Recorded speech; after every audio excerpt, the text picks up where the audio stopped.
ಅಂತರ್ವಾಕ್ಯಾಂಡಕೋಶಂ ಹರಿತೋಪಲಾಭಂ ತರ್ಕಾಭಯೇತಂ ವಿಧಿಶರ್ವಪೂರ್ವಗೀರ್ವಾಣ ವಿಜ್ಞಾನದ ಮಾನತೋಸ್ಮಿ ಪ್ರಥಮೋ ಹನುಮಾನ್ ನಾಮ ದ್ವಿತೀಯೋ ಭೀಮ ಏವ ಚ ಪೂರ್ಣಪ್ರಜ್ಞಸ್ತೃತೀಯಸ್ತು ಭಗವತ್ಕಾರ್ಯಸಾಧಕಃ ಬುದ್ಧಿರ್ಬಲಂ ಯಶೋಧೈರ್ಯಂ ನಿರ್ಭಯತ್ವಂ ಅರೋಗತಾ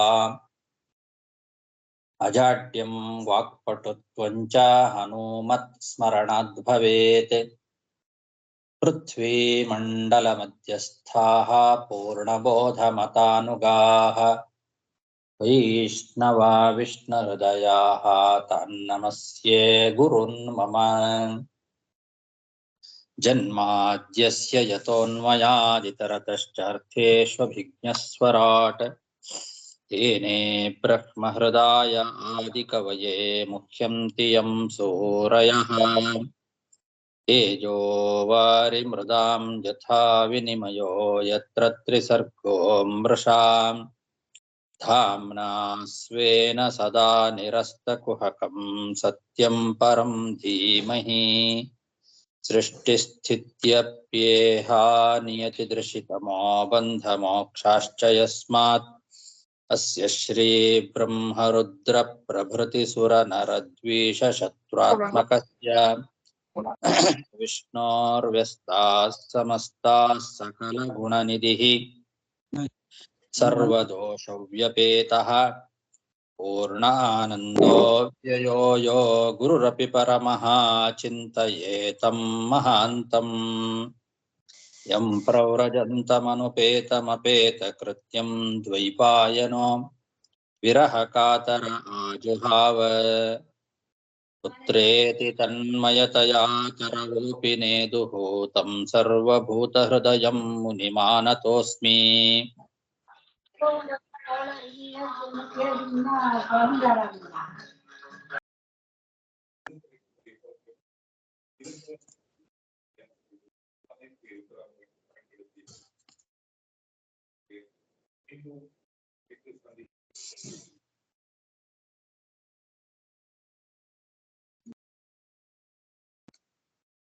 ಶ್ರೀಮದ್ ಭಾಗವತದ ಪಂಚಮ ಸ್ಕಂಧದ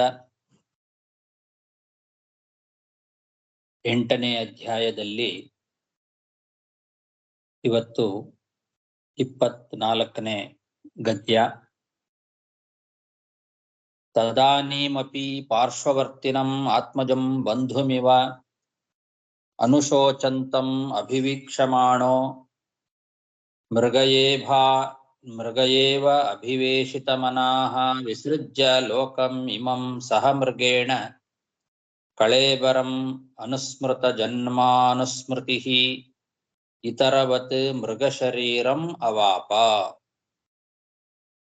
ಭರತ ಚಕ್ರವರ್ತಿ ಆ ಜಿಂಕೆ ಮರಿಯ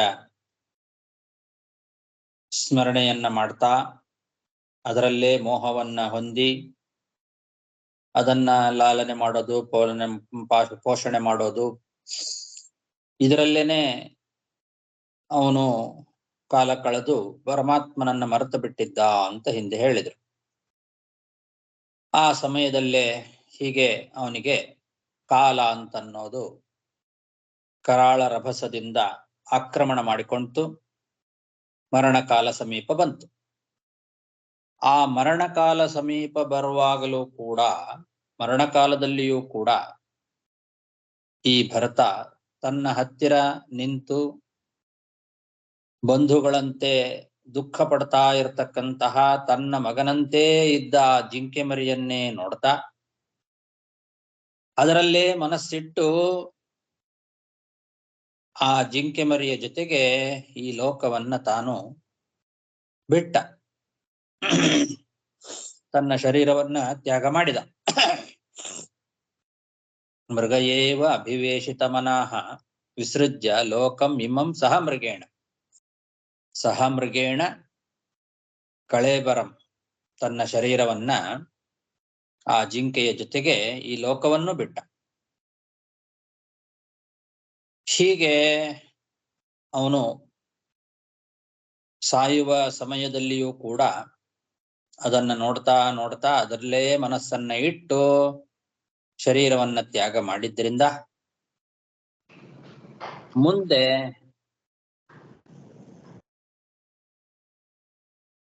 ಜಿಂಕೆಯ ಶರೀರವನ್ನೇ ಪಡೆದ ಅಂತ ಹೇಳ್ತಾ ಇದ್ದಾರೆ. ಆದರೆ ಅನುಸ್ಮೃತ ಜನ್ಮ ಅನುಸ್ಮೃತಿ ಅಂತ ಪೂರ್ವ ಜನ್ಮದ ಸ್ಮರಣೆ ಅವನಿಗೆ ಇತ್ತು ಅಂತ ಹೇಳ್ತಾ ಇದ್ದಾರೆ. ಪೂರ್ವ ಜನ್ಮದ ಸ್ಮರಣೆ ಇತ್ತು. ಜಿಂಕೆಯಾಗಿದ್ದಾಗ ಪೂರ್ವ ಜನ್ಮದಲ್ಲಿ ಅನುಭವಿಸಿರ್ತಕ್ಕಂತಹ ಘಟನೆಗಳೆಲ್ಲ ಸ್ಮರಣೆಯಲ್ಲಿ ಇತ್ತಂತೆ ಅವನಿಗೆ. ಅಂತಹ ಶರೀರ ಆದರೆ ಹೊರನೋಟಕ್ಕೆ ಮಾತ್ರ ಅಜ್ಞ ಮೃಗದಂತೆ ಇರುವ ಜಿಂಕೆ ಶರೀರ. ಅಜ್ಞಾನಿಯಾದ ಮೃಗದಂತೆ ಕಾಣಿಸುವ ಜಿಂಕೆಯ ಶರೀರ. ಆದರೆ ಪೂರ್ವ ಜನ್ಮ ಸ್ಮೃತಿ, ಪೂರ್ವ ಜನ್ಮಗಳಲ್ಲಿ ಅನುಭವಿಸಿರ್ತಕ್ಕಂತಹ ಎಲ್ಲ ಘಟನೆಗಳ ಸ್ಮರಣೆ ಅದೆಲ್ಲವೂ ಕೂಡ ಇರ್ತಕ್ಕಂತಹ ಮಹಾಜ್ಞಾನಿಯಾದ ಜನ್ಮ. ಆದರೆ ಹೊರನೋಟಕ್ಕೆ ಮಾತ್ರ ಅಜ್ಞಾನಿಯಾದ ಮೃಗ, ಒಂದು ಜಿಂಕೆ ಅಷ್ಟೆ. ಆ ರೀತಿಯಾದ ಒಂದು ಶರೀರವನ್ನ ಪಡೆದ.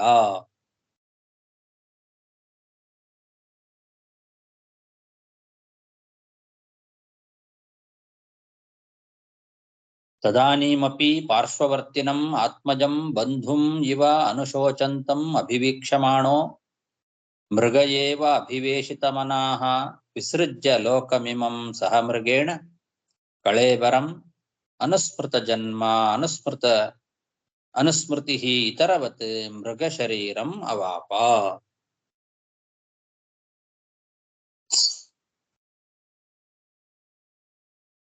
ತತ್ರಾಪಿ ಹವಾ ಆತ್ಮನೋ ಮೃಗತ್ವ ಕಾರಣಂ ಭಗವದ್ ಆರಾಧನ ಸಮೀಹಾನುಭಾವೇನ ಅನುಸ್ಮೃತ್ಯ ಭೃಶಂ ಅನುತಪ್ಯಮಾನ ಆಹ.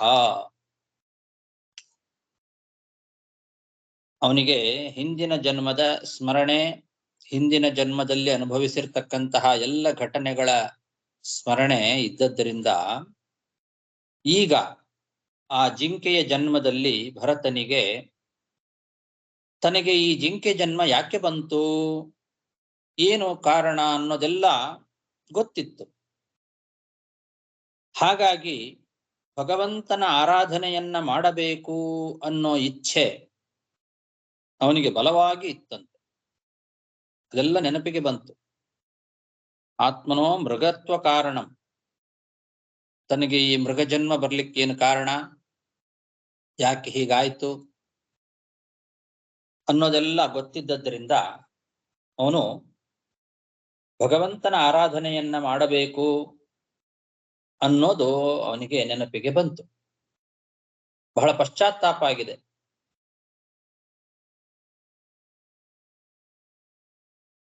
ಭೃಶಂ ಅನುತಪ್ಯಮಾನ ಆಹ, ಬಹಳ ಪಶ್ಚಾತ್ತಾಪದಿಂದ ತನಗೆ ತಾನೇ ಈ ರೀತಿ ಹೇಳ್ಕೊಳ್ತಾ ಇದ್ದಾನೆ. ಈ ಮುಂದೆ ಹೇಳುವ ಮಾತುಗಳು ಅವನು ಅಂದುಕೊಂಡಂತಹ ಮಾತುಗಳು, ಪಶ್ಚಾತ್ತಾಪದಿಂದ ತಾನು ಅಂದುಕೊಂಡಂತಹ ಮಾತುಗಳು. ಯಾಕೆ ಅವನಿಗೆ ಈ ತರ ಜನ್ಮ ಬಂತು, ನಾ ಏನ್ ಮಾಡಬೇಕು ಅನ್ನೋದನ್ನ ತಿಳ್ಕೊಂಡಂತಹ ಆ ಜಿಂಕೆ ಭರತ ಈ ರೀತಿ ಮುಂದೆ ಹೇಳುವ ಮಾತುಗಳನ್ನ ತಾನು ಅಂದುಕೊಳ್ತಾ ಇದ್ದಾನೆ. ತತ್ರಾಪಿ ಹವಾ ಆತ್ಮನೋ ಮೃಗತ್ವ ಕಾರಣಂ ಭಗವದ್ ಆರಾಧನ ಸಮೀಹಾನುಭಾವೇನ ಅನುಸ್ಮೃತ್ಯ ಭೃಶಂ ಅನುತಪ್ಯಮಾನ ಆಹ. ಅಹೋ ಕಷ್ಟಂ ಭ್ರಷ್ಟೋಹಂ ಆತ್ಮವತ್ತಾನುಪಥಾತ್ ಯದ್ವಿಮುಕ್ತ ಸಮಸ್ತ ಸಂಗಸ್ಯ ವಿವಿಕ್ತ ಪುಣ್ಯಾರಣ್ಯ ಶರಣಸ್ಯ ಆತ್ಮನಃ ಆತ್ಮನಿ ಸರ್ವೇಷಾಂ ಆತ್ಮನಾಂ ಭಗವತಿ ವಾಸುದೇವೆ ತದನುಶ್ರವಣ ಮನನ ಸಂಕೀರ್ತನ ಅನುಸ್ಮರಣ ಅಭಿಯೋಗೇನ ಶೂನ್ಯ ಸಕಲ ಯಾಮೇನ ಕಾಲೇನ ಸಮಾವೇಶಿತಂ ಸಮಾಹಿತಂ ಕಾರ್ಸ್ನೇನ ಮನಃ ತತ್ತು ಪುನರ್ಮಮಾಬುಧಸ್ಯ ರಾಗಾನ್ ಮೃತಸುತಂ ಅನು ಪರಿಸುಸ್ರಾವ. ಇದು ಆ ಜಿಂಕೆಯಾದ ಭರತ ಅಂದುಕೊಂಡಂತಹ ಮಾತುಗಳು. ಅಯ್ಯೋ ಕಷ್ಟ, ಅಹೋ ಕಷ್ಟಂ, ಭ್ರಷ್ಟೋಹಂ ಆತ್ಮವತ್ತಾನುಪಥಾತ್. ನಾನು ಪರಮಾತ್ಮ ಜ್ಞಾನಿಗಳ ಧ್ಯಾನ ಮಾಡುವ ಮಾರ್ಗ ಏನಿದೆ ಆ ಮಾರ್ಗದಿಂದ ಭ್ರಷ್ಟ ಆಗಿಬಿಟ್ಟೆ ನಾನು. ಭಗವಂತನ ಧ್ಯಾನ ಮಾಡುವ ಉತ್ತಮ ಜ್ಞಾನಿಗಳ ಒಂದು ಮಾರ್ಗ, ಆ ಮಾರ್ಗ ಏನಿದೆ ಅದರಿಂದ ನಾನು ಭ್ರಷ್ಟ ಆಗಿಬಿಟ್ಟೆ. ಸರ್ವಸಂಗ ಪರಿತ್ಯಾಗ ಮಾಡಿ ಏಕಾಂತವನ್ನ ಬಯಸಿ ಪುಣ್ಯವಾದ ಕಾಡಿಗೆ ಬಂದವನು ನಾನು.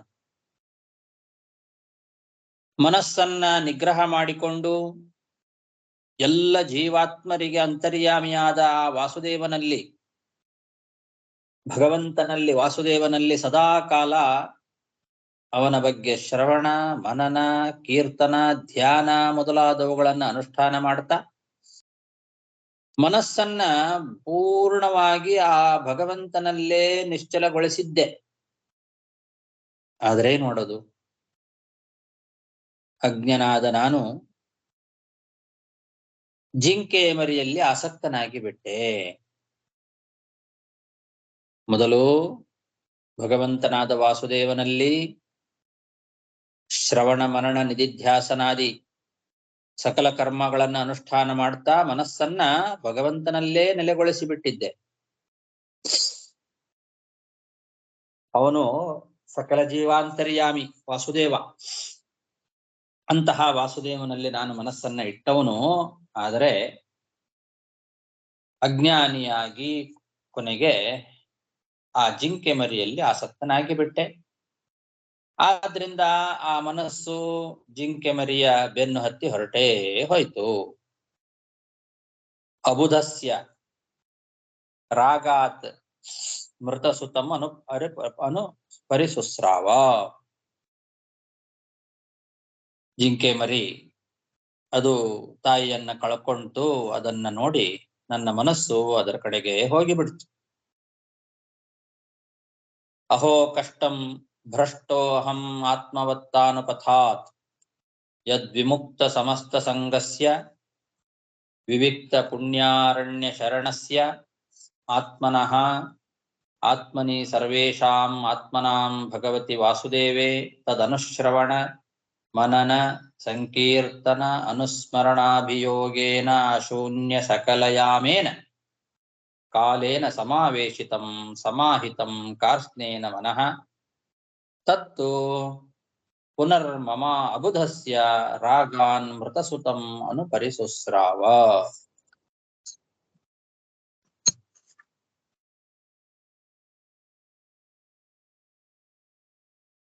ಏವಂ ನಿಗೂಢ ನಿರ್ವೇದೋ ವಿಸೃಜ್ಯ ಮೃಗೀಮಾತರಂ ಪುನರ್ಭಗವತ್ ಕ್ಷೇತ್ರಂ ಉಪಶಮಶೀಲ ಮುನಿಗಣದಯಿತಂ ಸಾಲಗ್ರಾಮಂ ಪುಲಸ್ತ್ಯ ಪುಲಹಾಶ್ರಮಂ ಕಾಲಂಜರಾತ್ ಪ್ರತ್ಯಾಜಗಾಮ.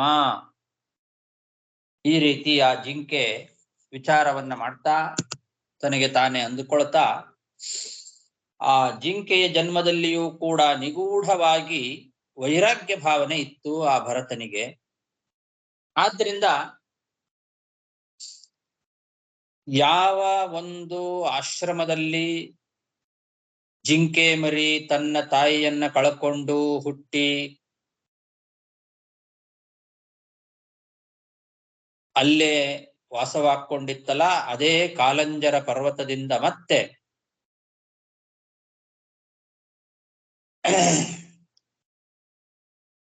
ಸಾಲಗ್ರಾಮ ಕ್ಷೇತ್ರ, ಪುಲಸ್ತ್ಯ ಪುಲಹರ್ಷಿಗಳ ಆಶ್ರಮ, ಅದೇ ಕ್ಷೇತ್ರಕ್ಕೆ ಬಂದಂತೆ ಜಿಂಕೆಯಾಗಿರುವಾಗಲೇನೆ.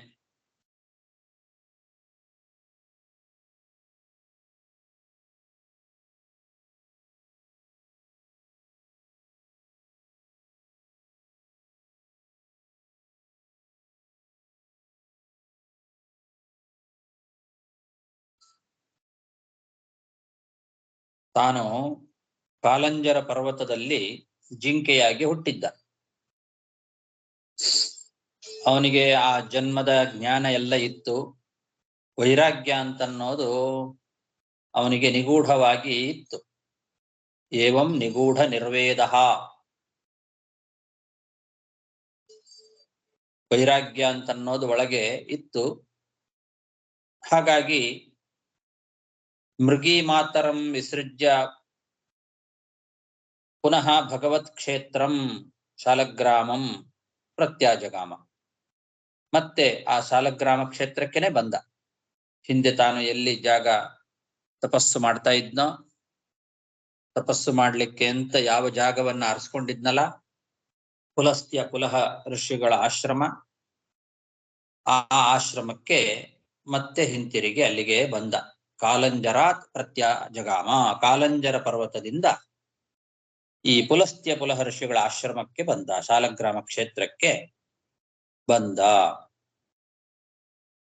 ಏವಂ ನಿಗೂಢ ನಿರ್ವೇದೋ ವಿಸೃಜ್ಯ ಮೃಗೀಮಾತರಂ ಪುನಃ ಭಗವತ್ ಕ್ಷೇತ್ರಂ ಉಪಶಮಶೀಲ ಮುನಿಗಣ ದಯಿತಂ ಸಾಲಗ್ರಾಮಂ ಪುಲಸ್ತ್ಯ ಪುಲಹಾಶ್ರಮಂ ಕಾಲಂಜರಾತ್ ಪ್ರತ್ಯಾಜಗಾಮ. ತಸ್ಮಿನ್ನಪಿ ಕಾಲಂ ಪ್ರತೀಕ್ಷಮಾಣಃ ಸಂಗಾಚ್ಚ ಭೃಶಂ ಉದ್ವಿಗ್ನ ಆತ್ಮ ಸಹಚರಃ ಶುಷ್ಕ ಪರ್ಣ ತೃಣ ವೀರುಧಾ ವರ್ತಮಾನೋ ಮೃಗತ್ವ ನಿಮಿತ್ತಾವಸಾನಮೇವ ಗಣಯನ್ ಮೃಗಶರೀರಂ ತೀರ್ಥೋದಕ ಕ್ಲಿನ್ನಂ ಉತ್ಸಸರ್ಜ.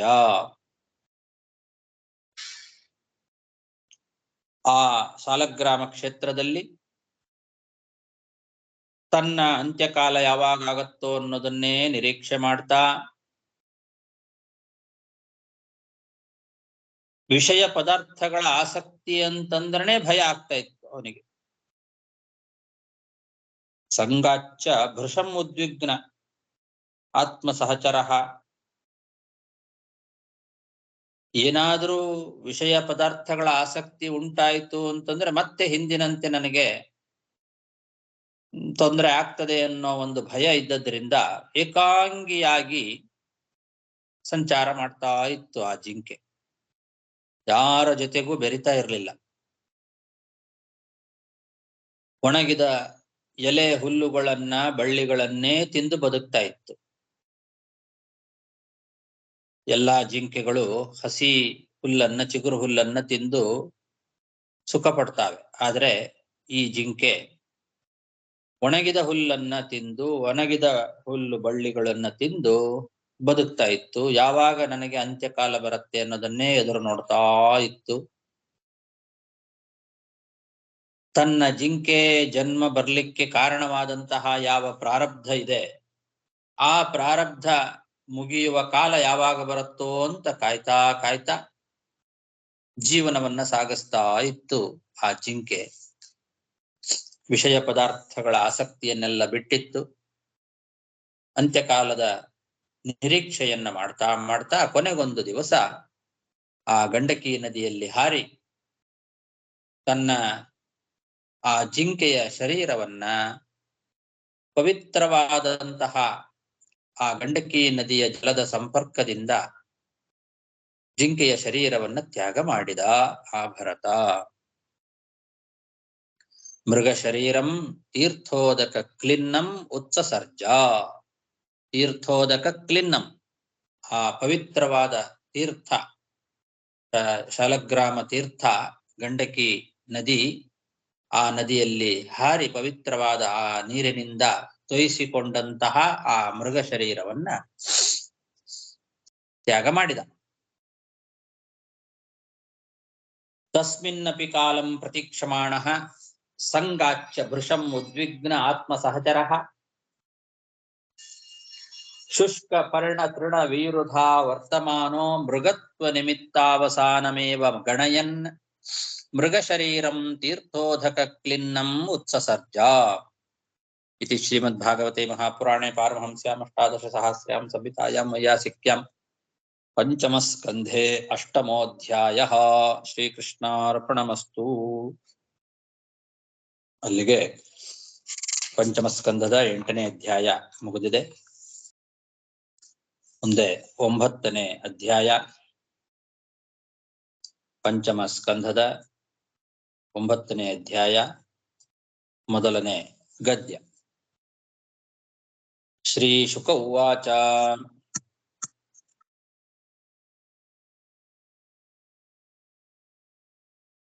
ಅಥ ಕಸ್ಯಚಿತ್ ದ್ವಿಜವರಸ್ಯ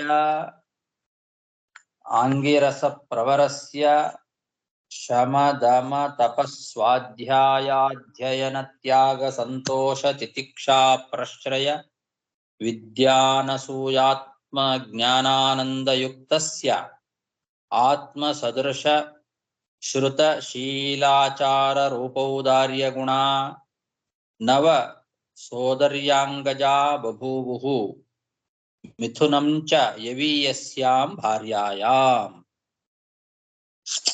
ಶುಕಾಚಾರ್ಯರು ಈ ಭರತನ ಚರಿತ್ರೆಯನ್ನ ಮತ್ತೆ ಮುಂದುವರಿಸ್ತಾ ಇದ್ದಾರೆ. ಮುಂದೆ ಭರತ ಏನಾದ ಆ ಮೃಗ ಶರೀರವನ್ನ ಬಿಟ್ಟ ನಂತರದಲ್ಲಿ ಮುಂದೆ ಏನಾಯ್ತು ಅನ್ನೋದನ್ನ ಪರೀಕ್ಷಿತ್ ರಾಜನಿಗೆ ಶುಕಾಚಾರ್ಯರು ಹೇಳ್ತಾ ಇದ್ದಾರೆ. ಈ ಭರತ ಮುಂದಿನ ಜನ್ಮದಲ್ಲಿ ಒಬ್ಬ ಶ್ರೇಷ್ಠನಾದ ಒಬ್ಬ ಬ್ರಾಹ್ಮಣ ಇದ್ದ, ಆಂಗಿರಸ ಗೋತ್ರದವನು.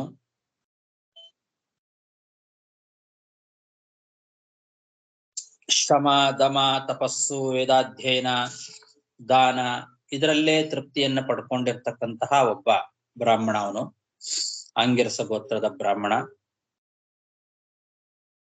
ಅವನಿಗೆ ತೃಪ್ತಿ ಇತ್ತು, ಇದ್ದದ್ರಲ್ಲಿ ತೃಪ್ತಿ ಪಡ್ತಾ ಇದ್ದ, ದ್ವಂದ್ವಗಳನ್ನ ಸಹನೆ ಮಾಡ್ತಾ ಇದ್ದ, ವಿನಯ ಇತ್ತು, ಕರ್ಮ, ಆ ಕರ್ಮದಿಂದ ವಿದ್ಯೆ, ಯಾವುದೇ ರೀತಿಯಾದ ಅಸೂಯೆ ಪಡದೆ ಇರುವಂತಹ ಉತ್ತಮವಾದ ಒಂದು ಗುಣ ಅವನಲ್ಲಿತ್ತು. ಭಗವಂತನ ತತ್ವಜ್ಞಾನ ಅವನಲ್ಲಿ ಇತ್ತು.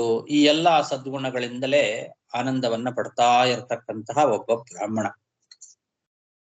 ಅವನ ಹೆಸರನ್ನ ಹೇಳಿಲ್ಲ, ಆಂಗಿರಸ ಗೋತ್ರದವನು ಅಂತ ಹೇಳಿದ್ದಾರೆ.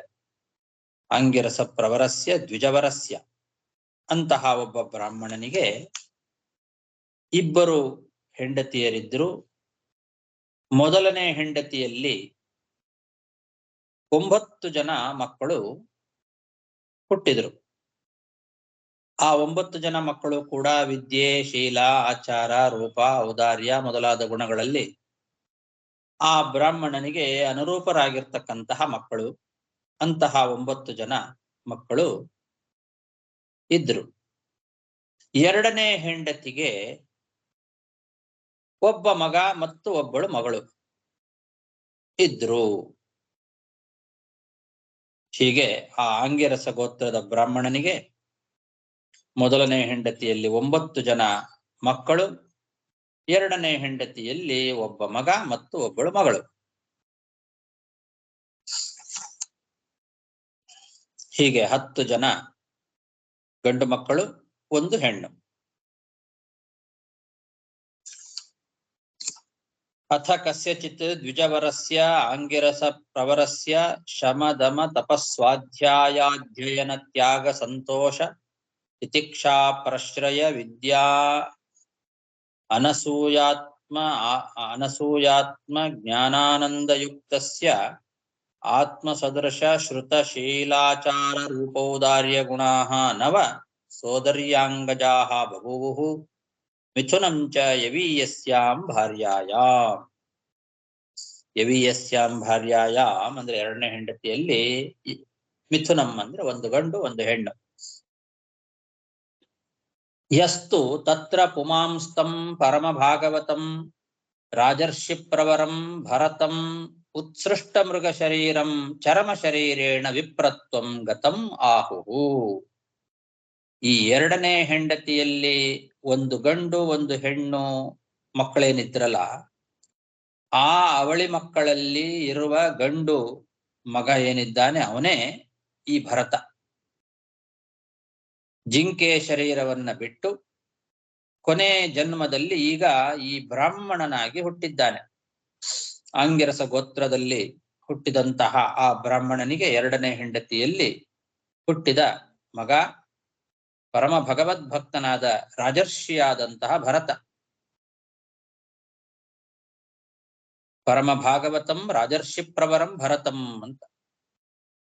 ಅವನು ದೊಡ್ಡ ರಾಜರ್ಷಿ ಆಗಿದ್ದವನು, ಪರಮ ಭಾಗವತ, ಪರಮ ವಿಷ್ಣು ಭಕ್ತನಾಗಿರ್ತಕ್ಕಂಥವನು.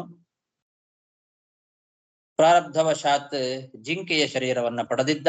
ಆ ಜಿಂಕೆ ಶರೀರವನ್ನ ಬಿಟ್ಟು ಈಗ ಕೊನೆ ಜನ್ಮ ಚರ್ಮ ಶರೀರ ಅಂತ ಹೇಳ್ತಾ ಇದ್ದ. ಚರ್ಮ ಶರೀರೇಣ ವಿಪ್ರತ್ವಂ ಗತಮಾಹುವು.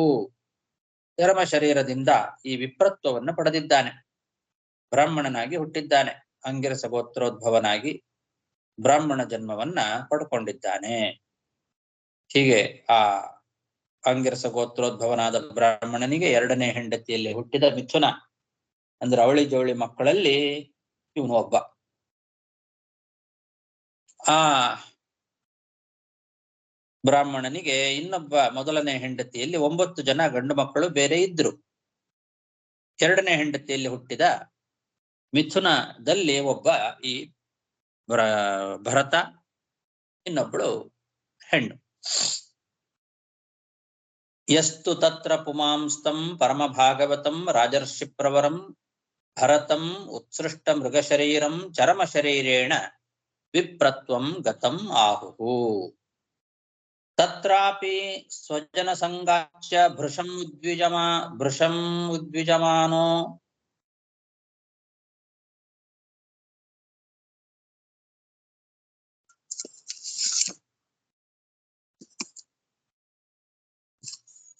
ಭಗವತಃ ಕರ್ಮಬಂಧ ವಿಧ್ವಂಸನ ಶ್ರವಣ ಸ್ಮರಣ ಗುಣ ವಿವರಣ ಚರಣಾರವಿಂದಯುಗಳಂ ಮನಸಾ ವಿದಧತಃ ಆತ್ಮನಃ ಪ್ರತಿಘಾತಂ ಆಶಂಸಮಾನೋ ಭಗವದನುಗ್ರಹೇಣ ಅನುಸ್ಮೃತ ಸ್ವಪೂರ್ವಜನ್ಮಾವಲಿರಾತ್ಮಾನಂ ಉನ್ಮತ್ತ ಜಡ ಬಧಿರ ರೂಪೇಣ ದರ್ಶಯಾಮಾಸ ಲೋಕಸ್ಯ. ಈಗ ಭರತನಿಗೆ ಏನೊಂದು ಈ ಬ್ರಾಹ್ಮಣ ಜನ್ಮ ಬಂದಿದೆ. ಈ ಜನ್ಮದಲ್ಲಿಯೂ ಕೂಡ ಅವನಿಗೆ ಹಿಂದಿನ ಜನ್ಮದ ಸ್ಮರಣೆ ಇತ್ತು ಅಂತ ಹೇಳ್ತಾ ಇದ್ದಾರೆ. ಇದು ಬಹಳ ವಿಶೇಷ. ಅವನಿಗೆ ತನ್ನ ಹಿಂದಿನ ಎಲ್ಲ ಜನ್ಮಗಳ ಸ್ಮರಣೆ ಭಗವಂತನ ಅನುಗ್ರಹದಿಂದ ಇತ್ತು. ಆದ್ರಿಂದ ಅವನಿಗೆ ಆ ವೈರಾಗ್ಯ ಇತ್ತು. ಹಿಂದಿನ ಜನ್ಮಗಳ ಸ್ಮರಣೆ ಇದ್ದದ್ರಿಂದ ಬಂಧುಗಳ ಸ್ನೇಹ ಅಂತಂದ್ರನೇ ಭಯ ಆಗ್ತಿತ್ತು ಅವನಿಗೆ. ಯಾಕೆಂದ್ರೆ ಈ ಸ್ನೇಹ ಅನ್ನೋದೇ ದೊಡ್ಡ ಮಾರಕ. ಆ ಸ್ನೇಹದಿಂದಲೇ ಅವನು ಕೆಟ್ಟಿದ್ದ, ಹಿಂದೆ ಭ್ರಷ್ಟನಾಗಿದ್ದ, ತಪಸ್ಸಿನಿಂದ ಭ್ರಷ್ಟನಾಗಿದ್ದ ಅವನು. ದೊಡ್ಡ ಯೋಗ ಮಾರ್ಗದಲ್ಲಿ ಇದ್ದವನು ಆ ಯೋಗ ಭ್ರಷ್ಟನಾಗಿದ್ದು ಸ್ನೇಹದಿಂದ.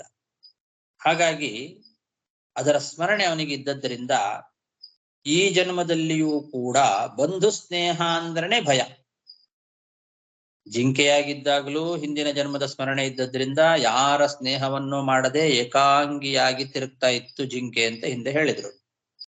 ತತ್ರಾಪಿ ಸ್ವಜನ ಸಂಗಾಚ್ಯ ಭೃಶಂ ಉದ್ವಿಜಮಾನ ಅಂತ ಇಲ್ಲಿ ಹೇಳ್ತಾ ಇದ್ದಾರೆ. ಈ ಜನ್ಮದಲ್ಲಿಯೂ ಕೂಡ ಭರತನಾಗಿ ಬ್ರಾಹ್ಮಣನಾಗಿ ಹುಟ್ಟಿದಾಗಲೂ ಕೂಡ ಹಿಂದಿನ ಜನ್ಮದ ಸ್ಮರಣೆ ಇದ್ದದ್ದರಿಂದ ಅವನಿಗೆ ಬಂಧುಗಳ ಸ್ನೇಹ ಅಂದ್ರನೇ ಭಯ ಆಗ್ತಿತ್ತು. ಎಲ್ಲಿ ನಾನು ಯೋಗ ಮಾರ್ಗದಿಂದ ಮತ್ತೆ ಭ್ರಷ್ಟನಾಗಿ ಬಿಡ್ತೇನೋ ಅನ್ನೋ ಭಯ ಇತ್ತು ಅವನಿಗೆ. ಯಾಕೆ ಅಂದ್ರೆ ಅವನು ಕರ್ಮ ಬಂಧವನ್ನ ಪರಿಹಾರ ಮಾಡಿಕೊಂಡು ಭಗವಂತನ ಪಾದಕಮಲಗಳನ್ನ ಧ್ಯಾನ ಮಾಡಲಿಕ್ಕೆ ಹೊರಟವನು.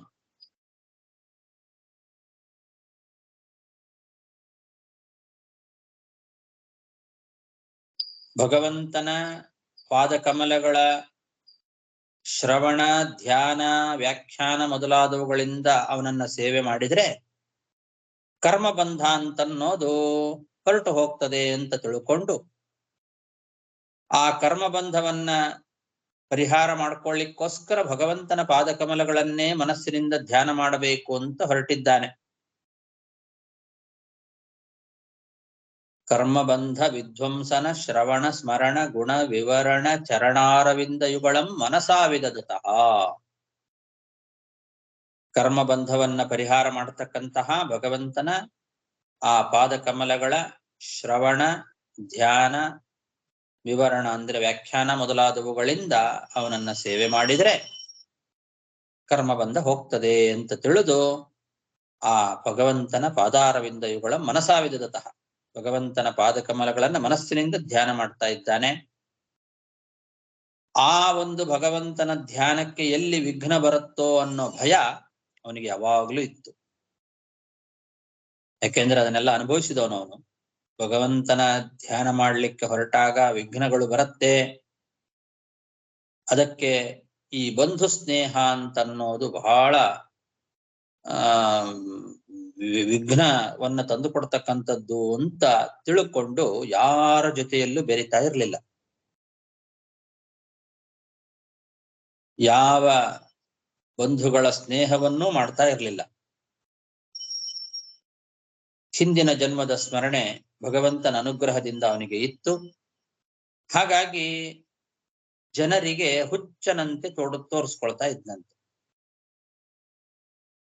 ಯಾರ ಮಾತಾಡಿದ್ರು ಮಾತಾಡೋದಿಲ್ಲ, ಕೇಳಿದ್ರು ಕೇಳಿಸದೇ ಇರುವವನಂತೆ ಕಿವುಡನಂತೆ ಇರ್ತಾ ಇದ್ದ. ಹುಚ್ಚನಂತೆ ಜಡ ಬಧಿರ ರೂಪದಿಂದ ತೋರಿಸ್ಕೊಂಡ ಜನರಿಗೆ ತನ್ನನ್ನ ತಾನು. ಹುಚ್ಚನಂತೆ ಕಿವುಡನಂತೆ ಜನರಿಗೆ ತೋರಿಸ್ಕೊಂಡ. ಏನು ಕಿವಿನೇ ಕೇಳಿಸೋದಿಲ್ಲ ಇವನಿಗೆ ಅಂತ ತಿಳ್ಕೊಂಡ್ಬಿಟ್ಟಿದ್ರು ಎಷ್ಟೋ ಜನ. ಯಾಕೆಂದ್ರೆ ಯಾರೇನು ಮಾತಾಡಿದ್ರು ಕೂಡ ಕೇಳಿಸಿದರೂ ಕೇಳಿಸದೇ ಇರುವವನಂತೆ ಇರ್ತಾ ಇದ್ದಾದ್ರಿಂದ ಇವನು ಕಿವುಡ, ಇವನಿಗೆ ಕಿವಿ ಕೇಳಿಸೋದೇ ಇಲ್ಲ ಅಂತಾನೆ ತಿಳ್ಕೊಂಡ್ಬಿಟ್ಟಿದ್ರು ಬಹಳ ಜನ. ಹುಚ್ಚನಂತೆನೆ ತೋರಿಸ್ಕೊಳ್ತಾ ಇದ್ದ. ಪೂರ್ವಜನ್ಮ ಆವಲಿಹಿ ಆತ್ಮಾನಂ ಉನ್ಮತ್ತ ಜಡ ಬಧಿರ ರೂಪೇಣ ದರ್ಶಯಾಮಾಸ. ಹಿಂದಿನ ಜನ್ಮದ ಸ್ಮರಣೆ ಇದ್ದದ್ದರಿಂದ, ಹಿಂದಿನ ಜನ್ಮಗಳ ಸ್ಮರಣೆ, ಪೂರ್ವಜನ್ಮ ಆವಲಿ ಅನೇಕ ಜನ್ಮಗಳ ಸ್ಮರಣೆ ಇತ್ತವನಿಗೆ. ಆ ಹಿಂದೆ ಜಿಂಕೆಯಾಗಿದ್ದು, ಅದರ ಹಿಂದೆ ತಾನು ಭರತ ಚಕ್ರವರ್ತಿ ಆಗಿದ್ದು, ಎಲ್ಲ ಜನ್ಮದ ಸ್ಮರಣೆ ಇತ್ತು ಅಂತ ಅರ್ಥ. ಆ ಎಲ್ಲ ಸ್ಮರಣೆ ಇದ್ದದ್ದರಿಂದ ಬಹಳ ಭಯ ಇತ್ತು ಅವನಿಗೆ. ಎಲ್ಲಿ ಮತ್ತೆ ಭಗವಂತನ ಧ್ಯಾನಕ್ಕೆ ವಿಘ್ನ ಬರುತ್ತೋ ಅನ್ನೋ ಭಯದಿಂದ ಯಾರ ಜೊತೆಯಲ್ಲೂ ಬೆರಿತಾ ಇರಲಿಲ್ಲ. ಸ್ವಜನ ಸಂಗಾಚ್ಯ ಭೃಶಮುದ್ವಿಜಮಾನ, ಆ ರೀತಿ ಇದ್ದು ತನ್ನನ್ನ ತಾನು ಹುಚ್ಚನಂತೆ ಜಡನಂತೆ ಜನರಿಗೆ ತೋರಿಸಿಕೊಂಡ. ತತ್ರಾಪಿ ಸ್ವಜನ ಸಂಗಾಚ್ಯ ಭೃಶಮುದ್ವಿಜಮಾನೋ ಭಗವತಃ ಕರ್ಮಬಂಧ ವಿಧ್ವಂಸನ ಶ್ರವಣ ಸ್ಮರಣ ಗುಣ ವಿವರಣ ಚರಣಾರವಿಂದಯುಗಳಂ ಮನಸಾ ವಿದದತಃ ಆತ್ಮನಃ ಪ್ರತಿಘಾತಮಾಶಂಸಮಾನೋ ಭಗವದನುಗ್ರಹೇಣ ಅನುಸ್ಮೃತ ಸ್ವಪೂರ್ವ ಜನ್ಮಾವಲಿ ಆತ್ಮಾನಂ ಉನ್ಮತ್ತ ಜಡ ಬಧಿರ ರೂಪೇಣ ದರ್ಶಯಾಮಾಸ ಲೋಕಸ್ಯ. ಸಾಕು. ಶ್ರೀಕೃಷ್ಣಾರ್ಪಣಮಸ್ತು. ಸರ್, ಈ ತರ ಪೂರ್ವಜನ್ಮ ಸ್ಮರಣ ಬರೋಕು ಅಂದ್ರೆ ಎಲ್ಲಾರಿಗೂ ಬರೋದ, ಅಲ್ಲಿ ನಮಗೆಲ್ಲ ಬರ್ಲಾರ್ದ? ಅದು ನಾವು ಧ್ಯಾನ ಮಾಡಿದ್ರೆ ನಮಗೆ ಸಿಕ್ಕದ ಆ ತರ? ಅದೆಲ್ಲ ಹೇಳಲಿಕ್ಕೆ ಸಾಧ್ಯ ಇಲ್ಲ. ಅದಕ್ಕೆಲ್ಲ ದೊಡ್ಡ ದೊಡ್ಡ ಸಾಧನೆ ಮಾಡಿರಬೇಕು. ಸಾಧಕರಿಗೆ ಅಂತವರಿಗೆ ಬರಬಹುದು. ಪೂರ್ಣವಾಗಿ ಬರುತ್ತೆ ಅಂತ ಹೇಳಲಿಕ್ಕೆ ಸಾಧ್ಯ ಇಲ್ಲ. ಕೆಲವರಿಗೆ ಸ್ವಲ್ಪ ಸ್ವಲ್ಪ ಬರಬಹುದು, ಕೆಲವರಿಗೆ ಸಾಧಾರಣವಾಗಿ ಅಪರೋಕ್ಷ ಜ್ಞಾನಿಗಳಿಗೆ ಅಂತವರಿಗೆ ಬರುತ್ತಷ್ಟೆ. ಓಕೆ. ಬಟ್ ಆ ಜಿಂಕೆ ಜನ್ಮದಲ್ಲಿ ಅವನಿಗೆ ಬಂತು ಹಂಗಂದ್ರ ಅದು ಒಳ್ಳೆ ವ್ಯಕ್ತಿತ್ವ ಇದ್ರ ಆ ತರ ನಿಮಗೆ ಬರುತ್ತೆ. ಇವನು ಅಪರೋಕ್ಷ ಜ್ಞಾನಿ ಅಲ್ವಾ, ಹಾಗಾಗಿ ಅವನಿಗೆ ಇತ್ತು. ಓಕೆ. ಆಂಗಿರಸ ಪ್ರವರ ಯಾವ ಋಷಿ ಎಟ್ಟು ಪರಂಪರೆ ಅದೆಲ್ಲ ಒಂದು ಹೇಳಲಾದ್ರೆ ಅದು ಬಂದು ಅದು ತುಂಬಾ ದೊಡ್ಡ ಋಷಿ ಪರಂಪರೆ ಇಲ್ಲನ ವೇದವ್ಯಾಸರಿಗೆ ದಾಖಲು ಮಾಡ್ಲಾರ. ಅದು ಹೆಂಗ್ ತಗೊಂಡ್ಬೇಕು ಅಂದ್ರೆ ಅಂಗಿತ್ತ ಗೋತ್ರದವನು ಅಂತ ಅಷ್ಟೇ. ಅವನ ಹೆಸರೇನು ಅಂತ ಹೇಳಿಲ್ಲ. ಅದು ಇಲ್ಲಿ ಹೆಚ್ಚು ಅವಶ್ಯಕತೆ ಇಲ್ಲ. ಆದ್ರಿಂದ ಆ ಒಂದು ಕುಲದಲ್ಲಿ ಬ್ರಾಹ್ಮಣ ಕುಲದಲ್ಲಿ ಹುಟ್ಟಿದ ಅನ್ನೋದು ಮಾತ್ರ ನಮಗೆ ಬೇಕಿವಾಗ ಅಷ್ಟೇ. ಇವನ ಚರಿತ್ರೆ ಮಾತ್ರ ಹೇಳಲಿಕ್ಕೆ ಹೊರಟಿದ್ದಾರೆ. ಹಾಗಾಗಿ ಅವ್ರದೆಲ್ಲ ಹೆಚ್ಚು ವಿವರಣೆ ಕೊಡ್ಲಿಕ್ಕೆ ಹೋಗಿಲ್ಲ. ಭಾಗವತದಲ್ಲಿ ಬಂದು ವಾಯುದೇವರನ್ನ ಬತ್ತಿ ಬರ್ತೀಯ ಮಹಿಮಾ ನಿಮಗೆ? ಯಾರ ಬಗ್ಗೆ? ವಾಯುದೇವ್ರನ್ನ ನಮ್ಮ ವಾಯುದೇವರನ್ನ ಬತ್ತಿ ಮಹಿಮೆ ಹೇಳ್ತಾರೆ ಅಂತ ಭಾಗವತ. ಓಕೆ,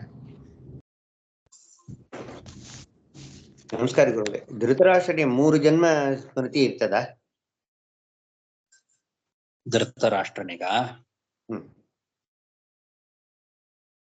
ಹೇಳಿದಾರ ಹಾಗೆ ಎಲ್ಲಾದ್ರು? ಎಲ್ಲೋ ಸ್ಥಳ ಓದಿದಂಗೆ, ಅದು ಕರೆಕ್ಟ್ ಇಲ್ಲೋ ತಪ್ಪದಿಲ್ಲ, ಕೊಂಚ ಎಲ್ಲ ಓದಿದಂಗೆ ತಪ್ಪ ಇರ್ಬೋದ ನಂಗೆ ತಿಳಿದು ಎಷ್ಟು ಸಂಶಯ. ನನಗೂ ಅಷ್ಟು ಕರೆಕ್ಟ್ ಆಗಿ ಗೊತ್ತಿಲ್ಲ, ನೋಡ್ಬೇಕು. ಅದೇ ಇದು 3ನೇ ಸ್ಕಂದದಲ್ಲಿ ಕಪಿಲ ಭಗವಂತ ಹೇಳುವಾಗ ಅದು ಹುಟ್ಲಕ್ಕೆ ಮುಂಚೆ ಬಂದು ಒಂದು 100 ಜನ್ಮಗಳು ಬಂದು ಒಂದೊಂದು ಜೀವಿಯ ಯೋಗ್ಯತೆ ತಕ್ಕಂತೆ ಬಂದು ಹಿಂದಿನ ಜನ್ಮ ಸ್ಮರಣೆ ಬರ್ತಾನೆ ಹೇಳ್ತಾರೆ. ಆ ಕಾರಣದಿಂದ ಹುಟ್ಟಿದ ಮೇಲೆ ಬಂದು ಕೆಲವರಿಗೆ ಬಂದು ಒಂದು ಜನ್ಮಕ್ಕೆ ಮೇಲೆ ಬಂದು ಬರಬಹುದಲ್ವಾ? ಎಲ್ರಿಗೂ ಬರೋದಿಲ್ಲ ಅದು, ಕೆಲವರಿಗೆ ಮಾತ್ರ, ಕೆಲವರಿಗೆ ಬರುತ್ತೆ. ಅದೇ ಅದೇ ಆ ಯೋಗ್ಯತೆ ಇರಬೇಕು, ಅದಕ್ಕೆ ತಕ್ಕಂತಹ ಪ್ರಾರಬ್ಧ ಇರೋರಿಗೆ ಮಾತ್ರ ಬರುತ್ತೆ, ಎಲ್ರಿಗೂ ಬರಲ್ಲ. ಓಕೆ, ಸೊ ಅದು ಎಷ್ಟು 100 ಎಂಬುದು ಅದು ಒಂದು ಮಿತಿ, ಅದು ಅಷ್ಟೇ ಮ್ಯಾಕ್ಸಿಮಮ್ ಅಷ್ಟೇನಾ? ಅದು ಹಾಗೇನಿಲ್ಲ, ಹೇಳಲಿಕ್ಕೆ ಸಾಧ್ಯ ಇಲ್ಲ. 100 ಅನ್ನೋ ಶಬ್ದಕ್ಕೆ ಅನೇಕ ಅಂತ ಅಷ್ಟೇ ಅರ್ಥ. 100 ಅಂದ್ರೆ ಕರೆಕ್ಟ್ 100 ಅಲ್ಲ, ಕಡಿಮೆನೂ ಅಲ್ಲ, ಜಾಸ್ತಿನೂ ಆಗ್ಬೋದು, ಕಡಿಮೆನೂ ಆಗ್ಬೋದು. ಅನೇಕ ಅನ್ನೋ ಅರ್ಥವನ್ನ ಕೊಡ್ತದೆ ಕೆಲವು ಕಡೆಗೆ 100 ಅನ್ನೋದು. ಅದೊಂದು ಸಂಖ್ಯೆಯನ್ನ ನಿರೂಪಣೆ ಮಾಡೋ ಶಬ್ದಕ್ಕಿಂತ ಪಾರಿಭಾಷಿಕ ಶಬ್ದ ಅಂತ ಹೇಳ್ಕೋಬಹುದು. ನಾವೆಲ್ಲ ಈಗ ಮಾತಾಡುವಾಗ ಹೇಳ್ತೇವಲ್ಲ, ಅಯ್ಯೋ ಅಲ್ಲಿ 100 ಬಿದ್ದಿದೆ ಅಂತೇವೆ.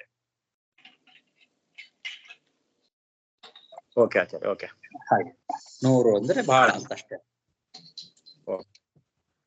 ಗುರುಗಳೇ, ಭರತ ತನ್ನ ಇದನ್ನ ಬಿಟ್ಟಾಗ, ಜೀವ ಬಿಟ್ಟಾಗ ಜೊತೆಯಲ್ಲಿ ಆ ಜಿಂಕೆ ಮರಿನೂ ಪ್ರಾಣ ಬಿಡ್ತ?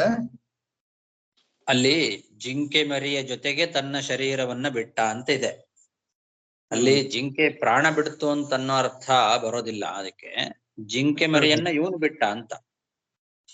ಇವನ ಜೊತೆಗೆ ಆ ಶರೀರ, ಜಿಂಕೆ ಮರಿಯ ಜೊತೆಗೆ ಶರೀರವನ್ನು ಬಿಟ್ಟ ಅಂದ್ರೆ ಶರೀರನು ಬಿಟ್ಟ, ಜಿಂಕೆ ಮರಿಯನ್ನು ಬಿಟ್ಟ ಹೋದ ಅಂತ ಆ ಜೀವಕ್ಕೆ. ಹಾಗೆ ಜಿಂಕೆ ಸಾಯ್ತು ಅಂತ ಅರ್ಥ ಅಲ್ಲ. ಮತ್ತೆ ಮುಂದೆ ಜಿಂಕೆಯಾಗೆ ಹುಟ್ಟದ್ನಲ್ಲ, ಜಿಂಕೆಯಾಗೆ ಹುಟ್ಟಿ ಹಿಂದಿನ ಜನ್ಮದ ಸ್ಮರಣೆ ಇದ್ದಿದ್ರಿಂದ ಭಗವಂತ ಧ್ಯಾನ ಮಾಡ್ತಾ ಕಡೆಯಲ್ಲಿ ಗಂಡಕಿ ನದಿಗೆ ಹಾರದ ಅಂತ ಹೇಳಿದೆ. ಗಂಡಕಿ ಹಾರಲಿಗೆ ಆತ್ಮಹತ್ಯೆ ಮಾಡ್ಕೊಂಡಂಗ ಆಯ್ತಲ್ವಾ? ಇಲ್ಲ, ಪ್ರಾರಬ್ಧ ಮುಗಿದ ಮೇಲೆ ಅಂತಾನೆ ಬರ್ತದಲ್ಲ, ಅದಕ್ಕೆ ಕಾಯ್ತಾ ಇದ್ದ ಅಂತ. ತನ್ನ ಆ ಜನ್ಮದ ಅಂತ್ಯಕಾಲ ಬರೋದನ್ನೇ ಕಾಯ್ತಾ ಇದ್ದ ಅಂತನೂ ಬರುತ್ತಲ್ಲ. ಅದನ್ನ ನಿರೀಕ್ಷೆ ಮಾಡ್ತಾ ಮಾಡ್ತಾ ಕೊನೆಗೆ ಅಂದ್ರೆ ಪ್ರಾರಬ್ಧ, ಆ ಜಿಂಕೆಯ ಪ್ರಾರಬ್ಧ ಮುಗಿದ ಮೇಲೆ, ಅಂದ್ರೆ ಇಷ್ಟು ಕಾಲ ಜಿಂಕೆ ಜನ್ಮ ಇರಬೇಕು ಅಂತ ಏನೊಂದಿರ್ತದೆ, ಅದು ಮುಗಿದ ಮೇಲೆನೆ ಅವನು ಆ ಗಂಡಕಿ ನದಿಯಲ್ಲಿ ಪ್ರಾಣ ಬಿಟ್ಟಿದ್ದು. ಹಾಗಾಗಿ ಅದು ಆತ್ಮಹತ್ಯೆ ಆಗೋದಿಲ್ಲ. ಸರಿ, ನಮಸ್ಕಾರ. ನಮಸ್ಕಾರ ಗುರುಗಳೇ. ನಮಸ್ಕಾರ ಗುರುಗಳೇ. ನಾನು ಒಂದ್ಸಲ ಪ್ರವಚನದಲ್ಲಿ ಕೇಳಿದ್ದೇನೆ, ಆ ಜಿಂಕೆಯೇ ಮತ್ತೆ ರಹುಗುಣನಾಗಿ ಬರುದು ಅಂತ. ಹಾಗೆ ಕರ್ಣ ಪರಂಪರೆಯಲ್ಲಿ ಇದೆ ಅಂತೆ. ಹೌದು, ಈಗ ಹೇಳ್ತಾ ಇದ್ದೇನಲ್ಲ ನಾನು. ಈಗ ಈಗ ಆ ಜಿಂಕೆನೆ ಇವಾಗ ಅವನು ಭರತನಾಗಿ ಹುಟ್ಟಿದ್ದನ, ರಹುಗುಣನಾಗಿ ಬರೋದಾ? ಹೌದು, ಆ ಜಿಂಕೆನೆ ರಹುಗುಣನಾಗಿ